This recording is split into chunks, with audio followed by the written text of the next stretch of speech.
आध्यात्मिक भाषा में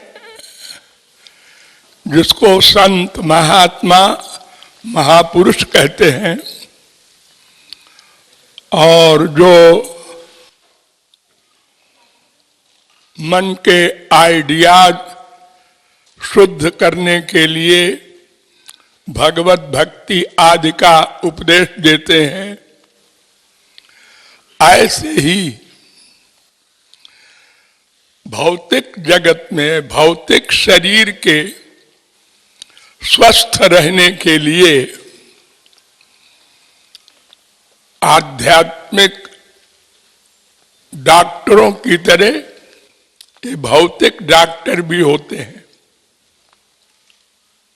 ये शरीर को स्वस्थ रखने का उपाय करते हैं, उपाय सुझाते हैं, नई नई रिसर्च करते हैं जिससे शरीर स्वस्थ हो और आध्यात्मिक उत्थान का आधार बने।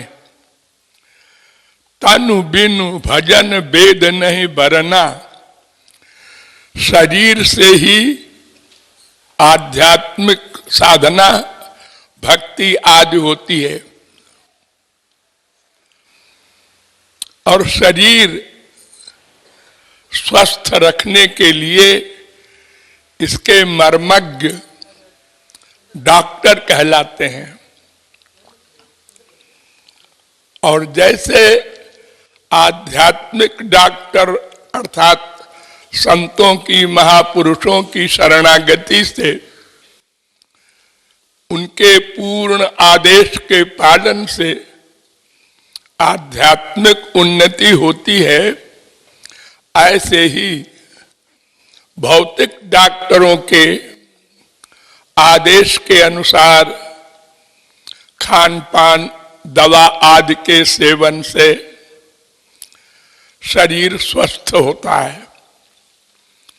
स्वस्थ शरीर से ही आध्यात्मिक उन्नति होती है।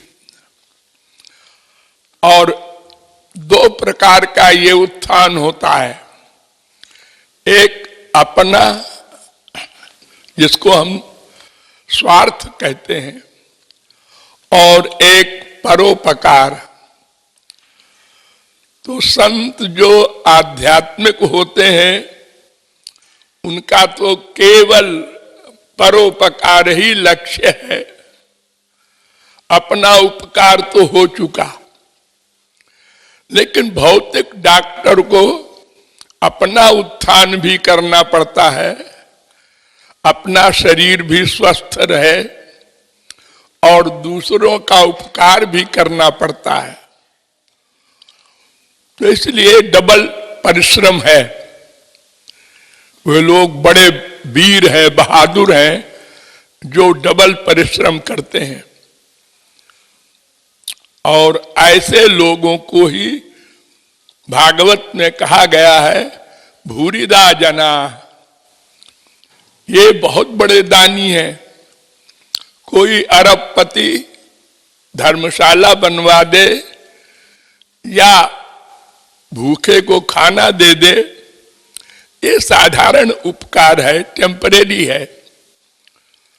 लेकिन किसी के रोग को समाप्त कर देना और उसका पूरा भविष्य बना देना शारीरिक, ये बहुत बड़ा उपकार है।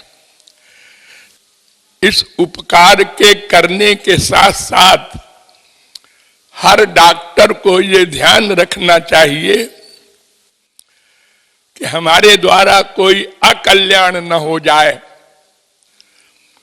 हमारी लापरवाही से आप लोगों ने सुना होगा, बहुत से लोग ऑपरेशन करने के बाद कोई तौलिया छोड़ देता है पेट में, कोई और कुछ सामान हथियार छोड़ देता है और फिर दोबारा ऑपरेशन करना पड़ता है। अथवा कोई मेडिसिन दवा है वो रोग के विपरीत दे दिया, ठीक से जांच नहीं की, तो ये अपराध भी है। तो अपराध से बचकर हमको ये सेवा करना है। और सबसे इंपॉर्टेंट बात ये कि हमको ये बुद्धि में रखना है कि हम केवल अपने नाम के लिए या धन कमाने के लिए ये पेशा नहीं कर रहे हैं। हम परोपकार की दृष्टि से ये सेवा कर रहे हैं। और इन सब बातों के ऊपर जो मेन बात है उस पर अवश्य ध्यान रखना है कि हम इस मरीज को नहीं अपना उद्देश्य मानते। इसके हृदय में हमारे इष्ट देव श्याम सुंदर भी बैठे हैं।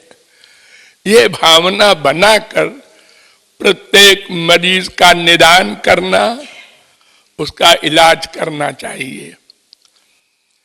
इन सब बातों को मस्तिष्क में रखकर आप लोग सेवा करें। आप लोगों को यहाँ एक बात से तो बड़ी सुविधा है कि संसार में और जगह जो डॉक्टर होते हैं वो उपकार के साथ अपनी जेब भरते हैं। आप लोगों का तो ये केवल परोपकार का विषय है, इसलिए इन सब बातों का बहुत ध्यान रखना है। धन्यवाद।